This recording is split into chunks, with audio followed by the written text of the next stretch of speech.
नमस्कार मंडळी. आज सकाळची सुरुवात झाली ती माझ्या माहेरी गरमागरम चहाच्या कपाने. खरंच माहेरी सकाळचा चहा पिण्याची मजाच काही वेगळी असते. निवांत वातावरण, आई बाबा समोर आणि गप्पा. दिवसाची सुरुवातच खूप छान झाली. आजचा व्लॉग खूप साधा आहे, पण अशा साध्या दिवसांमध्येच सगळ्या सुंदर आठवणी तयार होतात. त्यामुळे आजचा पूर्ण दिवस तुम्हाला माझ्यासोबत अनुभवायला मिळणार आहे. तर चला दिवसाची सुरुवात करूया. आणि तोपर्यंत माझा छोटा युगही उठला. उठल्याबरोबर त्याचं पहिलं काम काय माहिती आहे? बाबांच्या मागे मागे फिरायचं. बाबा पूजेसाठी अंगणात फुलं तोडायला गेले आणि साहेबही लगेच त्यांच्या मागे.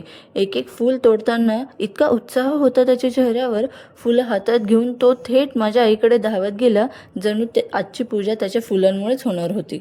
आणि ते छोटंसं दृश्य बघून मन अगदी भरून आलं. अशा छोट्या छोट्या गोष्टीच कायम आठवणीत राहतात. आणि त्यानंतर आम्ही नाश्ता केला, थोड्या गप्पा मारल्या आणि घरात आलो आणि फोनची रिंग वाजली. आज तर जणू पार्सलचा पाऊसच पडला होता. एका मागून एक पार्सल येत होती आणि माझा आनंद काही वेगळाच होता. खरं सांगायचं तर नवीन पार्सल येण्याचा आनंद लहान मुलांइतकाच मलाही होतो. मग सुरू झालं अनबॉक्सिंग. पण मी एकटी कुठे होते? माझा छोटा असिस्टंट तर आधीपासूनच तयार होता. मी बॉक्स उघडायला घेतला की साहेब आधी स्टेप खेचणार. मी सामान बाहेर काढणार तर तो परत आत ठेवणार. मी नीट ठेवणार तर तो पुन्हा सगळं विस्कटणार.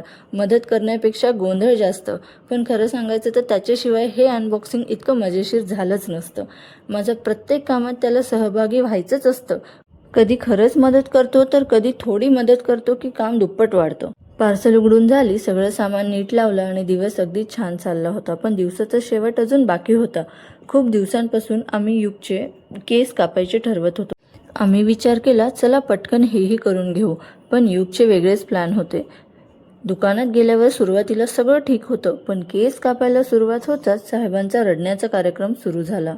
मी त्याला शांत करत होते आणि बाबा त्याचं लक्ष दुसरीकडे वळवत होते आणि म्हणून माझं व्हिडिओ रेकॉर्डिंगही राहून गेलं. पण त्याला ही हेअरकट मान्यच नव्हती.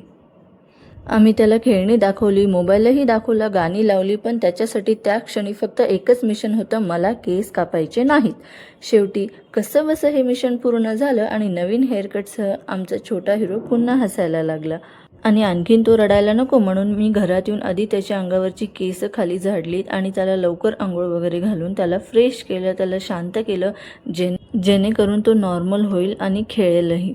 आणि हो, दिवस संपायच्या आधी अजून एक महत्त्वाचं काम पूर्ण झालं. आई गेल्या जवळपास वर्षभरापासून मला एकच गोष्ट सांगत होती. मी नेहमी माहेरी आलं की फ्रीज जरा नीट ऑर्गनाईज करून देणं, पण प्रत्येक वेळी काही ना काही कारणामुळे ते राहून जायचं. आज मात्र ठरवलं आणि ते कामही पूर्ण केलं. सगळं सामान बाहेर काढलं, नीट साफसफाई केली, प्रत्येक वस्तू व्यवस्थित लावली आणि फ्रीज एकदम छान ऑर्गनाईज केला. खरं सांगायचं तर काम पूर्ण झालं. जितका मला आनंद झाला ना, त्याहून जास्त आनंद आईच्या चेहऱ्यावर दिसत होता. कधी कधी अशा छोट्या छोट्या गोष्टी आपण पुढे ढकलत राहतो, पण त्या पूर्ण झाल्यावर मिळणारं समाधान काही वेगळंच असतं. तर तुम्हाला माझ्या आजच्या दिवसातला कुठला भाग सगळ्यात जास्त आवडला? युगने आजीच्या पूजेसाठी फुलं आणणं, का पार्सल उघडणं, की शेवटचा हेअरकट ड्रामा? कमेंट करून नक्की सांगा. जर व्हिडिओ आवडला असेल तर लाईक करा, चॅनलला सबस्क्राईब करा आणि बेल आयकॉनला दाबायला विसरू नका. तोपर्यंत आनंदी राहा आणि भेटूया नेक्स्ट व्हिडिओमध्ये. बाय.